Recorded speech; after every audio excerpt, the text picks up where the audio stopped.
你的10个灵魂碎片能穿越到不同的动漫世界，而且每个世界的你都可以共享能力。其中海贼世界的你获得了霸气，于是你用见闻色霸气对抗写轮眼，用愚人柔术对付宇智波。没错，这个世界的你是千手一族的族人。与此同时，一场足以改变忍者格局的巨大战争即将发生。如今的时代，各国还没出现忍村，忍界中最负盛名的2个家族在动员战力，分别是千手一族和宇智波一族。你作为千手一族的前哨队，在草原上追逐一支宇智波小队，整整2天才确定了他们的位置。夜晚降临，宇智波一族的后勤部队在一处小河附近驻扎。行动前，队长嘱咐你们：血轮眼虽然不如白眼，但还是有很强的侦察能力。一会儿行动的时候，一定要注意查克拉的波动，不要引起对方注意。可你却发现了不对劲，守夜敌人很少，营地非常安静，这根本不正常。刚想开口提醒，可队长已经悄悄摸进一间帐篷。片后，没等来队长的信号，只有一声凄厉的惨叫。糟糕！同一时间，整个营地灯火通明，黑色人影团动，居然到处都是宇智波一族的忍者，是埋伏。队伍中有人大喊：“想办法突围！”蠢货，这时候分散力量就是找死，人家早就准备好陷阱等着了。果不其然，尝试突围的千手族人都被斩杀，还没逃走的迅速看清形势，聚到你身边。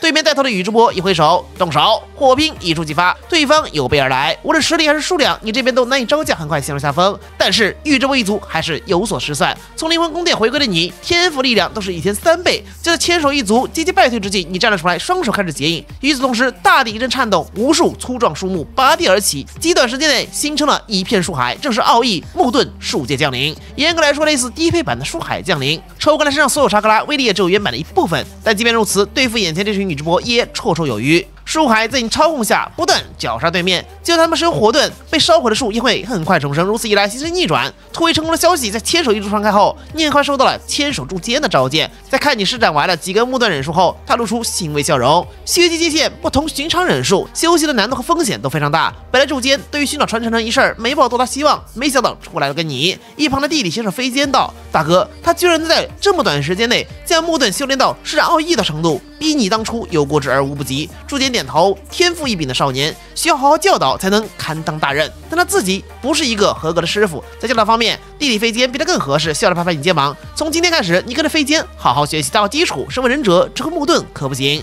你心里是乐开花了呀！千手飞间那可是忍界史上少有的大发明家，开发出来的忍术尽数数不胜数。第二天一早，飞间就带你来到训练场。人体换中，体术才是忍者最重要的基础。来，让我看看。说完，单手接应召唤出一个影分身朝你冲来，速度相当之快。飞间一边观察一边皱眉，这小子的反应似乎有些迟钝嘛。直到他准备给你打个0分的时候，你突然蹲了个马步，左手如弹簧手于腰间，轻吐一口气后猛然挥拳。这瞬间气流般的涌动，轰隆一声，影分身被一拳击破。正是愚人空手道2000枚瓦正拳。飞间喃喃自语：“这是全新的体术流派，这才多大就能自创一门体术吗？很有潜力啊！”咳嗽2声，语气平淡：“体术还算过得去，以后还要继续加强。”之后的日子，飞间一直给你讲解忍术，有3倍天赋，学起来飞快，基本上只要知道就能做到，让他有点紧张又有点兴奋，有种想把自己所有忍术都交给的冲动。兴奋之余找到大哥，柱间却面色凝重，这绝对是千手一族100年难得一见的超级天才，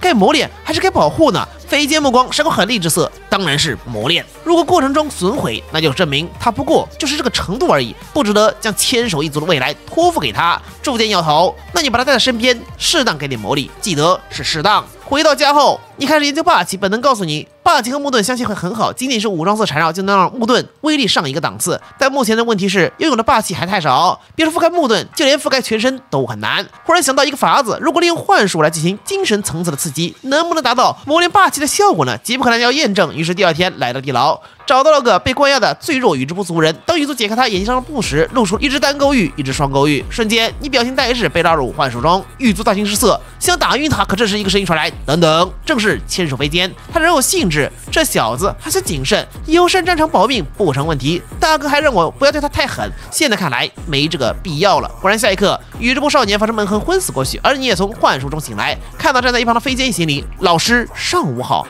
还知道我是你的老师，一声不吭进地牢，做这么危险的事情，连忙解释：“我想体验一下真正的血轮眼，免得以后在战场交学费。”他呵呵一笑，算是默许。之后你继续换人修炼，逐渐的你发现，即使幻术中的负面场景刺激后，一直会有所爆发，进而一腾霸气。除此以外，随着木盾不断加强你的细胞活性，体质变强后，霸气也会缓慢提升，可以说是很美妙的化学反应了。就这样，经历了3次血轮眼洗礼，不仅武装色霸气更上一层楼，还顺带领悟了见闻色霸气。接下来的日子，两大家族的战争持续大半月，除了牵手之间和宇智波如日中天威慑群雄，年轻100里，你萧凡的名字也逐渐进入大众视野。但出名的结果是危险也会接踵而至，连牵手柱间都看中了天才，必须第一时间绞杀。深夜，宇智波斑和弟弟宇智波全奈正在商讨，哥哥再拖下去对我们不利，我们必须孤注一掷，集剩余高手解决掉那个牵手相反。这他一死，牵手一族必定士气跌落到谷底。斑沉默片刻，像弟弟说的那样，继续保持现状，输掉是早晚的事情。点点头，这事儿由你亲自带队去办，确保务必成功。他很想亲自去，但正面这场必须有他才能拖住柱间。当天夜里，你总感觉危险不得逼近，坐立难安。脑海中灵光一闪，果然感应到了是一个气息不明的人，正在有个岗哨往自己这边赶来，暗杀嘛，哼。另一边，宇智波全奈悄悄撩个帐篷，看到熟睡中的你露出宁夏一刀下去，可瞬间苦长的触感让他一惊，这是木分身。与此同时，帐篷外的同伴发出惨叫，啊！全奈大人有埋伏，救命！全奈大人！掀开帐篷，发现外面全都是密集人营，带头之人正是你。他满脸痛苦，你怎么知道我们会来暗杀？你不好意思挠挠头，说出来你可能不信，我只是单纯睡不着，去散步而已。朱棣眼中闪过一丝不忍，这是好友班的亲弟弟，活捉他！可这命令让牵手族的人没下死手，这一瞬间就是机会。原地地上有部分本该死去的宇智波族人突然又复活过来。没错，之前被伏击的瞬间，他们当中有人利用同伴尸体抵挡了伤害，正是要抓住最后机会，用性命杀掉你，做出最后努力。就连牵手柱间和飞间都没预料到，短暂被幻术控了几秒，而这点时间杀你够了。宇智波全奈血轮眼疯狂转动，这小子死定了。可冲到面前的瞬间，却发现他始料未及的一幕：你居然闭着眼睛从不破。哼，以为不中幻术就不会死吗？蠢货！苦无挥动，可明明闭着眼的你却轻而易举躲开。全奈来不及震惊，咬牙再刺，然后又被躲开。你马步微蹲，轻吸口气，反手一记2000枚瓦正拳重重轰在全奈腰上，一拳爆开，噗，喷出大量鲜血，同时不敢置信，明明闭着眼，怎么可能精准预测我的一举一动呢？呵呵一笑，猜的。全奈怒火攻心，眼睛一翻昏死了过去。接下来的日子，由于全奈被俘，宇智波人心涣散，班明白作为主党，如今能做的事情也只是找到柱间，进行最后的决斗，做殊死一搏。这场战斗打响的时候，你飞间就在一旁观战。当然，由于速度实在太快，咱们也没开白眼看不清楚，只是一阵特效爆炸，班爷虚所能乎，柱间木盾木人之术打的是天昏地暗。最终，宇智波斑落败，牵手柱间实在太变态了。不过他战败后，柱间并没有杀他，反而是再度请求他和自己合作同盟，建立一个和平的村子。由于弟弟全奈尚存人世，班犹豫了一会儿后，最终答应。